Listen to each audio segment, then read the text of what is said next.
Bumili ako nitong MKSX Smash na pedal, ipapares ko dito sa MKS na toe cage. Kaya maaga pa lang, rumekta na tayo sa paborito kong bike shop. Wala nang iba kundi dito sa Triot. Kaya lang ang aga ko pala, wala pa, sarado pa sila. Pero pagbukas nila ang dami agad tao buti na lang nabili ko na yung mga kailangan ko bago pa ako maunahan. Yung binili ko palang size ay large, yun na yung pinakamalaking meron sila dito. Yan, ganyan yung fitting niya sa aking mga paa. Dito ko siya ikakabit sa aking MKSX Smash na pedal. Yung gagamitin kong strap, sinalvage ko lang yan sa lumang pedal.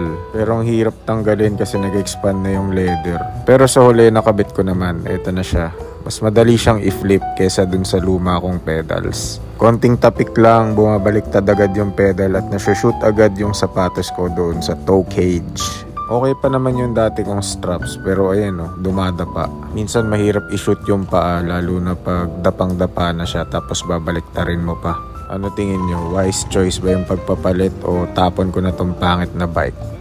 Bumili ako nitong MKSX Smash na pedal, ipapares ko dito sa MKS na toe cage. Kaya maaga pa lang, rumekta na tayo sa paborito kong bike shop. Wala nang iba kundi dito sa Triot. Kaya lang ang aga ko pala, wala pa, sarado pa sila. Pero pagbukas nila ang dami agad tao buti na lang nabili ko na yung mga kailangan ko bago pa ako maunahan. Yung binili ko palang size ay large, yun na yung pinakamalaking meron sila dito. Yan, ganyan yung fitting niya sa aking mga paa. Dito ko siya ikakabit sa aking MKSX Smash na pedal. Yung gagamitin kong strap, sinalvage ko lang yan sa lumang pedal.